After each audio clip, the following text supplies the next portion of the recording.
नमस्कार, वंदे मातरम। मैं आपका भाई Deepak Raghav, holistic farming coach, trainer and consultant आपका स्वागत करता हूं अपने यूट्यूब चैनल हॉलिस्टिक फार्मिंग पर।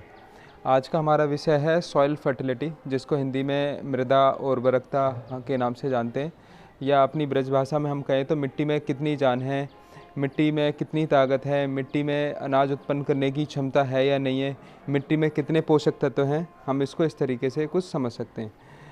तो वीडियो को स्टार्ट करने से पहले मैं अपने गुरु श्री राजीव दीक्षित, अपने दूसरे गुरु श्री सुभाष पालेकर जी के चरणों में नमन करना चाहूँगा, जिन्होंने मुझे इस लायक बनाया कि मैं कृषि में आके अपने विचार कुछ रखूं।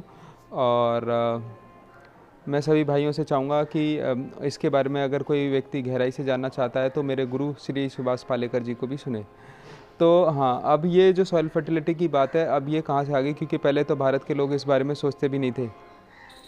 आजकल क्या है कि दिन पर दिन पैदावार कम होती जा रही है और हर घर में बीपी, शुगर, कैंसर एक नॉर्मल सी समस्या बन गई है। तो किसान अब सोच रहा है कि ये समस्या कहाँ से जनरेट हुई। तो कहीं ना कहीं किसान ने किसी के कहने में, किसी के होड़ में, किसी के लालच में इतने ज़्यादा फर्टिलाइज़र का, पेस्टिसाइड का, यूरिया का, इतनी सारी दवाइयों का उपयोग करा कि उसकी सारी ज़मीन बंजर हो गई और उसके बच्चे, वो नपुंसक हो गया और उसके बच्चे, उसने अपने बच्चों को गिफ्ट में बीपी, शुगर, कैंसर दे दिया। तो आज वो मतलब इस सॉइल फर्टिलिटी को समझने का प्रयास कर रहा है। ये ठीक वैसे ही है जब एक व्यक्ति बहुत ज़्यादा बीड़ी, सिगरेट, तंबाकू, शराब पी लेता है और जब उसको कैंसर हो जाता है तो वो अपने स्वास्थ्य के बारे में सोचता है कि मैं क्या खाऊं कि स्वस्थ हो जाऊं। तो अब सब लोगों को ये जब समस्या हो गई तो अब वो सॉइल फर्टिलिटी के बारे में सोच रहे हैं। लेकिन मैं देख रहा हूँ कि सॉइल फर्टिलिटी को लेके ना बहुत बड़ी मिसगाइडेंस है हमारी सोसाइटी में, हमारे मार्केट में। क्योंकि जैसे ही कोई व्यक्ति इस क्षेत्र में आना चाहता है तो वो किसी न किसी सरकार कोई ना कोई षड्यंत्र चालू कर देती है। तो मैं उसको बारे में थोड़ा सा बता देता हूँ कि ऑर्गेनिक फार्मिंग नाम का एक षड्यंत्र चल रहा है देश में, उसमें ना फंसें और थोड़ा सा गहराई से समझें, थोड़ा चिंतन करें कि कैसे क्या हमसे गलती हो गई है, हम उसमें क्या सुधार करें। तो हमने क्या गलतियां कर दी हैं उसके बारे में बता देता हूँ। हमने बहुत ज़्यादा फर्टिलाइज़र डाला, बहुत सारा वीडीसाइड डाला, बहुत सारा पेस्टिसाइड डाला, बहुत सारा वर्मी कंपोस्ट डाला है, जिससे कि आज हमारे को ये समस्या का समाधान करना पड़ रहा है। जो सॉइल फर्टिलिटी वाली जो समस्या है वो उससे आ रही है। आपको बताया गया कि आप एकल फसल करें। एकल फसल करने से सॉइल की फर्टिलिटी कम होती है, हमारी फसल में कार्बन, नाइट्रोजन की मात्रा कम होती है। तो आप ये सारी चीज़ें ना करें। पेड़ में जो आपका खेत है उसमें आग ना लगाएं। आग लगाने से भी खेत को बहुत नुकसान होता है। कहीं ना कहीं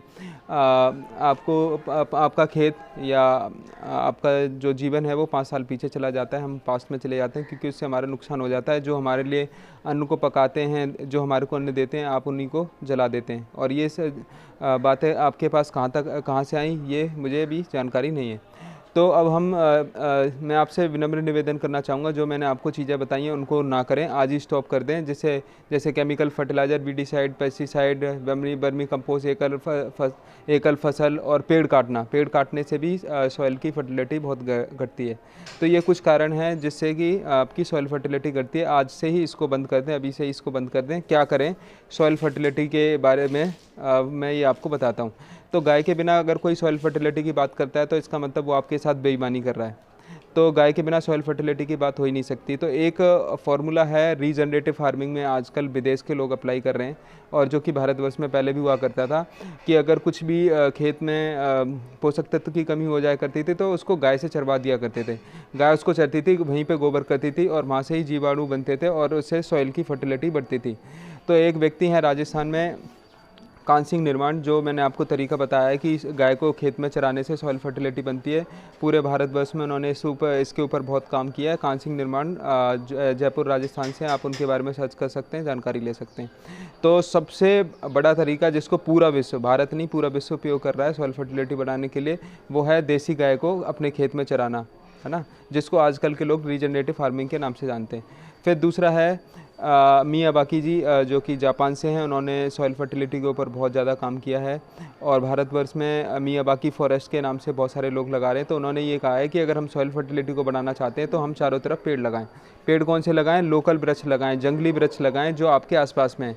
आप साइकिल लें और आप उस अपने क्षेत्र में घूमें, जो 20 किलोमीटर में आपको पेड़ मिले उनके नाम लिखें और वो पेड़ आप नर्सरी से या जंगल से माध्यम से लाके अपने खेतों में लगाएं।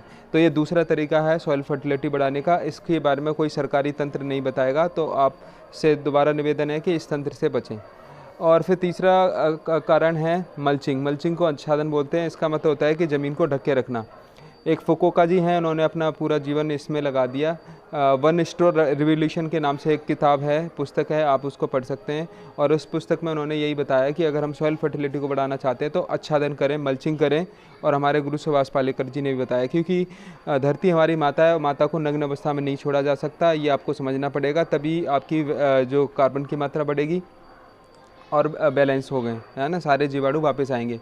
दूसरी बात, सिंगल फार्मिंग इज़ क्राइम। एकल अगर कोई फसल कर रहा है तो वो दुनिया का सबसे बड़ा क्राइम कर रहा है। कभी भी एक फसल ना लें, एक दल के साथ 2 दल लगाएं। जैसे गेहूं के साथ चना लगाते थे, गेहूं के साथ धनिया लगाते थे। 2 दल वो होता है जिसको तोड़ने से 2 टुकड़े बढ़ जाते हैं। दाल होते थे, दाल लगाते थे। तो एक दल के साथ दूसरे 2 दल लगाएं, क्योंकि 2 दल जो होता है वो नाइट्रोजन फिक्सर होता है और वो हमारे को बहुत फ़ायदा करता है ना। वो नाइट्रोजन फिक्सर होता है। 2 दल जितने भी होते हैं नाइट्रोजन फिक्सर होते हैं, जिससे हमारे सॉइल फर्टिलिटी भी बनी रहती है, नाइट्रोजन की मात्रा भी बढ़ी रहती है और कार्बन मात्रा भी बहुत तेज़ी से बढ़ता है।